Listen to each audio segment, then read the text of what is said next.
రైతు బంధు ఆగిందా? కళ్యాణ లక్ష్మి ఆగిందా? పెద్ద మనుషులకు pension లాగినాయా? KCR kit లాగినాయా? Bathukamma చీరలాగినాయా? ఏవి ఆగలేదు.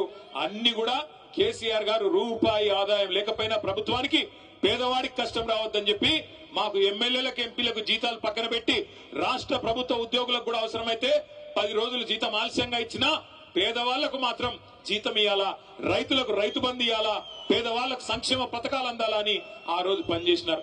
కానీ ఇవాళ ముఖ్యమంత్రి గారు బంగారు పల్లెంలో పెట్టి తెలంగాణ రాష్ట్రాన్ని తలసరి ఆదాయంలో భారతదేశంలో నెంబర్ 1 గా చేసి అప్పచెప్తే ఈయన అంటాడు తెల్లారు లేస్తే అప్పుల పాలైపోయింది తెలంగాణ, ఎయిడ్స్ రోగి అయిపోయింది తెలంగాణ, క్యాన్సర్ రోగం వచ్చింది తెలంగాణకు అని ముఖ్యమంత్రి మాట్లాడుతూ ఉన్నాడు. నేను ఒక్క మాట అడుగుతా ఉన్నా మిమ్మల్ని అందరినీ, ఇప్పుడు ఈ మైదానంలో తేరు మైదానంలో అప్పు లేని మనిషి ఎవడన్నా ఉన్నాడా? అప్పు లేని వాళ్ళు ఉన్నారా? అప్పు ఉందా లేదా? ఉంది కాదురా. లేనోడు ఉంటే శైలా పట్టండి. అప్పు లేనోడు ఎవడని ఉంటే శైలా పట్టండి. అప్పు ఉన్నోళ్లే ఉంటారు తప్ప లేనోళ్ళు ఆడ 100కి దొరుకుతాడు. కానీ అప్పు ఉన్నా లోపల బనీన్కు పొక్కలున్నా ఎట్లా ఎట్లా ఎట్లా తయారవుతాం? పైకి మాత్రం కడక్ అంగి వేసుకొని మంచి కద్దరంగి వేసుకొని పైకి మాత్రం కడక్ అంగి వేసుకొని తిరుగుతాం. ఎందుకు? మళ్ళీ ఎవడన్నా కొత్త అప్పిచ్చోడు ఏడని తిరుగుతాం, అంతేనా? కానీ ముఖ్యమంత్రి పనితనం ఎట్లున్నది? ఇంటి పెద్ద లాంటోడు, రాష్ట్రానికి పెద్ద మనిషి లాంటోడు, నా రాష్ట్రం దివాలా తీసింది, నా రాష్ట్రం నాశనం అయిపోయింది, నా రాష్ట్రం ఎత్తిపోయింది అంటే ఎవడన్నా పైసలు ఇచ్చేటోడు ఇస్తాడా? పెట్టుబడి పెట్టేటోడు పెడతాడా? ఇక అది మాత్రమే కాదు, ఇంకా ఘోరం. లంకె బిందెలు ఉన్నాయనుకొని వచ్చినా లంకె బిందెలు లేవు అంట. లంకె బిందెల కోసం ఎవరు తిరుగుతారు? అర్ధరాత్రి ఎవరు తిరుగుతారు? మీ గద్వాల కోటకాడ ఎవరు దొంగల కేసు అయితే మీ మీద అయితే ముఖ్యమంత్రిని దొంగ అంటారా మీరు? లంకె బిందెల కోసం ఎవడన్నా తిరుగుతాడా? నాకు అర్థం కాదు. అవి ఉంటాయనుకొని సెక్రటేరియట్కి వచ్చినాడంటే ఈ మనిషి. అదొక్కటే కాదు, నేను ఢిల్లీ పోతే నాకు అపాయింట్మెంట్లు ఇస్తలేరు, ఎందుకంటే చెప్పులు ఎత్తుకపోతాడేమో అని భయంతో అపాయింట్మెంట్లు ఇస్తలేరంట. గిసంటోడు మన కర్మ, మన ముఖ్యమంత్రి అయ్యిండు. అందుకే నేను చెప్తా ఉన్నా, కాంగ్రెస్ వాళ్ళు నోటికొచ్చిన మాటలు చెప్పి అరిచేతిలో స్వర్గం చూపెట్టి మీకు ఇష్టం వచ్చిన వేలం పాటలాగా ఆయన 2 ఇస్తే నేను 4 ఇస్తా అని చెప్పి డైలాగులు కొట్టి ఓట్లు దండుకున్నారు. ఇవాళ అవతల పడ్డారు. మరి మీ ఎమ్మెల్యేకి ఏం నచ్చిందో పోయి వాళ్ళతో పాటు దొంగల ముఠాలో చేరిపోయినాడు. నేను మీ అందరికీ మాటిస్తా ఉన్నా, ఖచ్చితంగా ఉప ఎన్నికలు వస్తాయి. ఉప ఎన్నికల్లో ఈ ఎమ్మెల్యే గారిని చిత్తుగా ఓడించే బాధ్యత మీరు తీసుకోవాలని చెప్పి నేను విజ్ఞప్తి చేస్తా ఉన్నా.